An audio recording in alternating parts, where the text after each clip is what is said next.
In this video, I will show you how to use a hook called useEffect. So as a reminder, hooks are React functions. So useEffect is also a React function. It is used with function components only. So we don't use it in class components.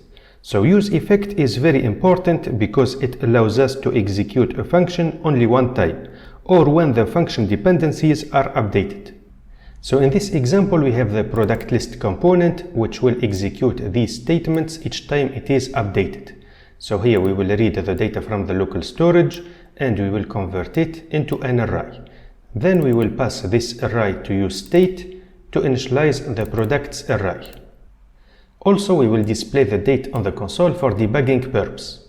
So here we need to initialize the products array only one time when we render this component for the first time.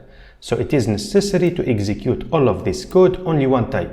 But for the moment, we are executing this code each time we update this component. Now let's take a look on the browser. Let's refresh the page. So when we render the component for the first time, we have the date because we read the data from the local storage.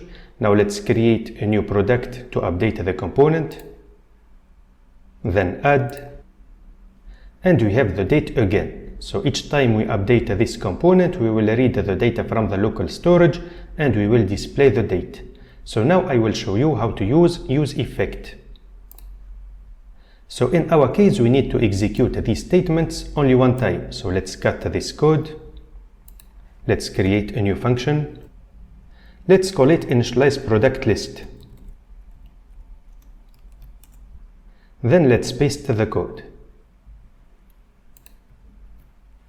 Also, we can initialize the products array with an empty array.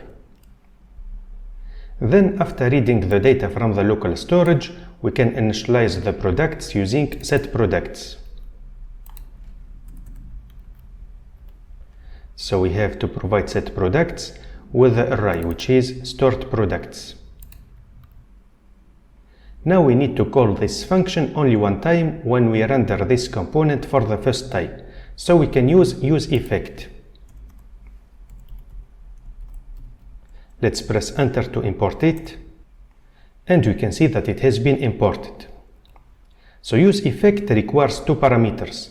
The function that we want to execute, which is initialize product list. So here we can provide an arrow function.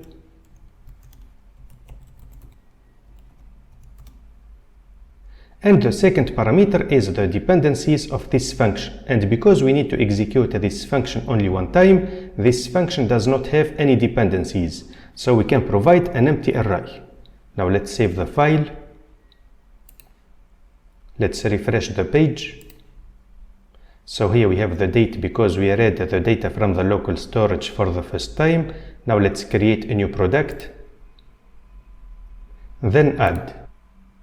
So here the component has been updated, but we did not display the date. This is because the initialize product list has been executed only one time. So in this video, we used useEffect to execute a function only one time. But of course, it is possible to execute a function each time the dependencies of this function are updated.